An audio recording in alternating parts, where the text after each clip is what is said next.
Want to get to Amazon. Oh, not everybody's happy about its move to Queens. Big protests in the city. Some local politicians don't like the tax breaks that Amazon's getting. They say New York got a raw deal. Now, look who's here. Bradley Tusk is with us. He has a very big name on Wall Street. This guy's more famous than I am. Ain't that right? That no one's more famous than you are. You're a good man. You'll come back. OK, now, seriously, do you think that Amazon got a real sweetheart deal? Yeah, so I think every city and every state in America offered Amazon a sweetheart deal. And I think Amazon got the process very right when they were able to say, hey, here's the promise of what we can create in your city, in your state, in your town.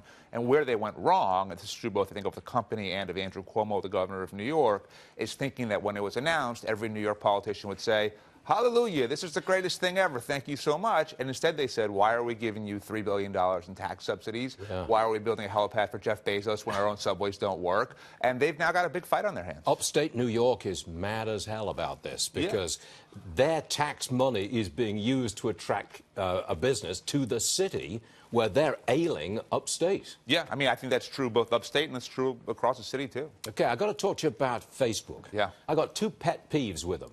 Number one, I think they've got too much power. They know everything about 2 billion people, and that worries me. Sure. Number two, they are censoring political opinion.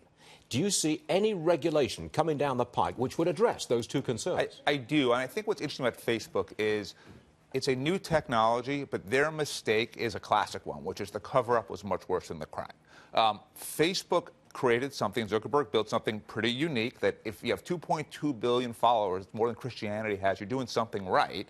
But you can't anticipate every single way that 2 billion people are going to use or misuse this platform. You can't anticipate every single way that a foreign government's going to try to manipulate it. And instead of trying to pretend like you can and smear everyone who says otherwise, you should just say, here's what we can, here's what we know, here's what we don't know, here's what we can do, here's what we can't do, and let's work with regulators to figure this stuff out. I think by delaying that for so long and trying to hide for so long, they've brought a lot of heat upon themselves. Regulation is coming? I believe so, yes. Strong, tough regulation on it. I think you're going to see both parties move towards it, yeah. OK. Got to talk to you about Uber. Yeah. We've reported they made, to a $1 billion loss in the latest quarter. In Q3. And the growth rate is slowing down a bit. Now, they want to go to an IPO next year. Are they ready? Look, honestly, they should have IPO'd a couple of years ago. Uber, and I've been a shareholder and working with Uber since 2011, so I've seen this thing from pretty much the beginning. They're a company with an incredible amount of potential, incredible amount of vision, but if you invest in Uber, you are betting on the long-haul vision, just like people who invested in Amazon in, in Bezos in 2001 or 2, whatever it was. So if you believe in that vision, you're going to believe in it regardless of whether the Q1 loss or the Q3 loss went up or down. I mean, if you're an Uber believer, it's because of the big picture. I am told that you're the guy who got Uber into New York City, wait, yeah. You know where I'm going with this, yeah. Beat back the taxi cartel, and you made $100 million doing that. So, as we were discussing earlier, and you said, don't say you got lucky. You didn't get lucky.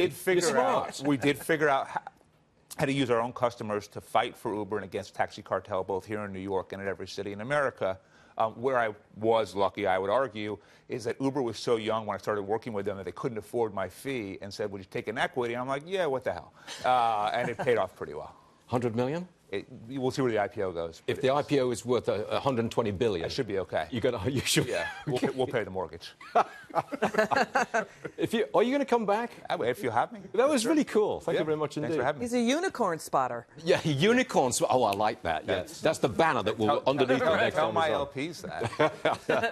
Mr. Tusk, thank you very much. Thank you for having me. Appreciate it, sir. Thank you.